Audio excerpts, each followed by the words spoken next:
Let's go to Auberge Saint Antoine together. This gorgeous Relais and Chateaux property, the hallway of which we're walking right now to get to our bedroom suite, is located in Quebec City, Canada. Quebec City being the capital city of the province of Quebec in Canada. The room we had during our stay here was the Taylor Room, so you might have noticed that title just outside the room. And this is the room itself. It was a large group we were traveling with, so this room in particular had 2 double beds. Gorgeous. We're going to talk about the headboard in a second. The hotel itself is a museum hotel, so what that meant was that there were art pieces throughout the hotel. And fun fact, on the theme of museums, the hotel is also surrounded by museums. So the one with the green roof we're looking at is a museum. Right in front of it there's a museum, and that little body of water you saw, fact check me, but I believe it is part of the St. Lawrence River. Gorgeous chair and working center. This chair was so smooth. The usual welcome gift that we've become accustomed to when it comes to Relais and Chateaux properties. And honestly, more than the pastries or the gift for me is always the handwritten note. They do such a lovely job at that. This was like the little bar area. I love the kettle here. I love the clear, the see-throughness. I think for somebody whose mind is as overwhelmed as mine is all the time, seeing those bubbles form and having nothing to think about but those bubbles, I don't know, that was a really cute touch. Mini fridge, of course. As I'm seeing the video footage here, I'm like, I noticed some thumbprints on the cabinets, which were invisible to the eye, but the camera has picked up on them. And here there was like an umbrella and a station to unpack, and also there was a blanket in one of the stations. Now, bathroom tour, Nourish was one of the brands they had used. Their main brand, as we'll see, was Onika. I mean, absolutely sparkling. All the stainless steel fixtures, shined to heaven and back. Rainfall shower, but with the handheld option. The Onika toiletries you'll see again. I'm not the biggest lover of the large formats. It makes me feel like they are, it feels personal, even though I know it never is. I know it's just business. It's a way for them to save money from individuals, taking the mini bottles that sometimes might never be used at all. So they put the big bottle there and they're like, no one's going to rip this one off the wall. But it just always feels a little ick. Again, this is another zoom out of the room. The large carpet was lovely. The headboard I was talking about here as well. The headboard at night looked like shining stars. There was an option to turn it off as well, but in honor of the little kid inside all of us, I did not. Here, this was like a fun little other feature of the room. Yes, I'm trying to cover my face, so that's why there's like a hand on top of my face. Infinite floss, hello, that's a win. And this was a description of why the room was called the Taylor Room. So there used to be like a tailor, like 100 years ago, living in the area or right in this building maybe, and he would make these buttons out of bone, and so they dedicated a room to him. This is just a little blurb. Fun fact, the hotel stay included free yoga on the weekend. I always love that, although we were not here on the weekend, but that's a very nice offering. This is a showing of the outside of the hotel. I mean, prim and proper as can be, like perfectly manicured.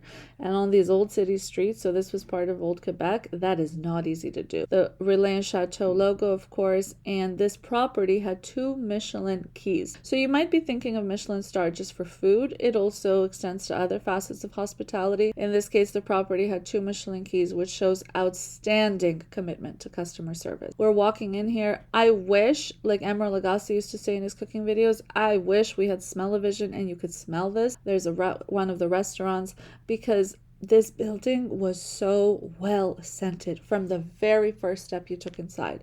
Concierge and front desk are those 2 different stations you're seeing there. Lobby area, fabulous. The fireplace emitted a good amount of heat. And this is, again, just tying it back to that theme of the museum hotel. So this is something obviously you wouldn't see at your regular hotel. That is what has coined this hotel a museum hotel and the standard they abide by. That is the business station there, very well appointed. I mean, I think that's the most commercial, industrial kind of printer I've ever seen at a hotel. The gym. If you watch more than one of my videos, you know my exercise is more like real life exercise, like walking, swimming, things like that, not the weights at the gym. But this was so gorgeous. This gym was so well done, very sexy, very cool, with the old brick, but the new equipment and the lights were very well done. The gym kind of touched on the spa. I'll be honest, I didn't really get a lot of what was going on here. So, as you see, this area, and dare I say, I think it was designed by a man because as a woman, it felt quite unsafe to walk here. The lights are on now, but this was like dark dungeon when I walked in. The lights are only on because they were motion activated and I've already walked through this space. So, when you first walk in, you see the robes. That's a spa thing, not a gym thing. But then you go down that hallway I just walked you through, which again in pitch blackness, those concrete walls tell me that doesn't look like a dungeon, and the lights start turning on and you're like, oh, somewhere at the end of this corridor is the gym. Side note, I don't know what this machine is. It looks like a treadmill. If you know what this is, please sound off in the comments. That was such an awesome machine. I really enjoyed it. And one feature that it had unique to the treadmill is that it was so anti-slip. Like that had such good grip on the moving part of it, whereas treadmills always are a little bit slippery. So as mentioned at the beginning in the comments, I'd show you a little bit of Quebec City. This was our favorite bakery that we went to called Croquembouche. This was the display inside. These are some of the different pastries we purchased. And I always feel for the staff when I go somewhere because I'll buy one thing and they'll be like, is that everything? And I'm like, no, we have not even started yet. Get ready. So I ordered, maybe 20 things here. I'm showing you some of them, including, did we catch the butterfly croissant? I've never seen that in my life. That was so cute. This was called Swiss bread, Swiss croissant, something like that. Very tasty. Millefeuille for me, millefeuille meaning like 1,000 sheets. So this is a super flaky pastry. If you see all those little sheets, for me is the ultimate test for a French pastry shop. They had done a great job at that one. This creme brulee, good, but a little too runny, but nonetheless, that was our favorite pastry shop in Quebec City. Now here, this is a legislature, so building. So as I mentioned at the beginning, Quebec City is the capital of the province of Quebec, despite Montreal probably being the city you have heard more about. But Quebec City is the real OG when it comes to the political systems of the city. And again, that's why they have this big, awesome building for those of you that are into that. We are going to keep driving through town and you're going to see the fort walls of old Quebec City. So again, the hotel Auberge Saint Antoine was in the old Quebec City part. But of course there's like the new Quebec. Like Quebec is home to hundreds of thousands of people. There are homes as modern outside of those fort walls as you can imagine anywhere in the world. This is a very famous hotel. We're going to come back to this one in one of my upcoming reviews because I'm going back to Quebec City and staying at this Chateau Frontenac in a few days, and this is part of the Fairmont chain. But again, just giving you a little sneak peek right here. And this was inside the old city as well, which is insane considering how large of a building this is. But again, showing you a drive-through, fairly hilly situation in the old city part. So if mobility worries are something, look at the hill, like the camera looks like it's crooked. So if mobility worries are something that you deal with, just keep that in mind. Some, again, more of the old history there, including these cannons. And that's about it for the footage part. Now, in terms of final thoughts for the establishment, Auberge Saint Antoine, I have to say, could easily be the best hotel in Quebec City. I don't doubt that. The scents, the bedding, the details were lovely. The gym was such a standout. I would never ever go to a hotel for the gym. This gym, look at all the hotel videos I've posted on this channel and tell me it's not the best. I know it is. The one thing I'm going to say, so we did have a bit of a scuffle with the front desk there. I called multiple times to inquire if early check-in was a possibility. Of course, it's never a guarantee. A very rude person happened to answer the phone. Somebody that you would ask a question and then they would say, bye-bye.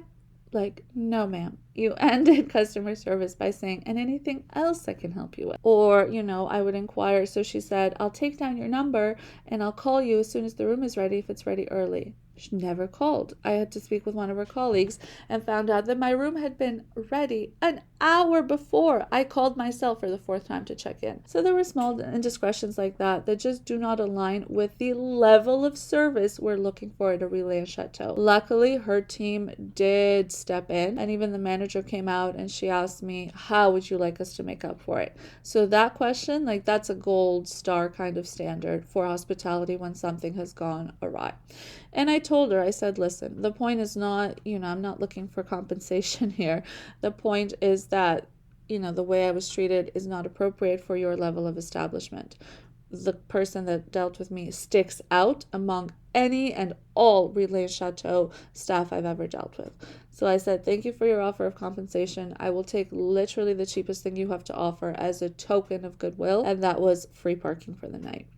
But I did want to put that out there just because it was such an anomaly in my Relais and Chateaux experience. And of course, driving to the place, we happened to be driving from Toronto this time to Quebec City. That's like an 8-9 hour drive if you're a robot and you don't stop for a second. So it becomes more of like a 10-12 hour situation. And to then have anxiety the whole time about this upscale place you're supposed to be checking in because front desk was rude. It was way more than I should have been dealing with on the drive to a vacation at a Relais and Chateaux. That being said, literally every other facet of the experience that you could ask me about, I would say was incredible.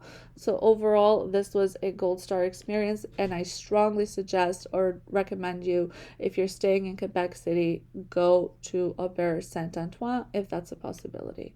Thank you so much for watching. There's luxury content coming up just next week, so make sure you give this video a big thumbs up, click subscribe, and please let me know in the comments what that machine was that looked like a treadmill but had much smaller slits on it and the rougher texture. Thank you again for watching.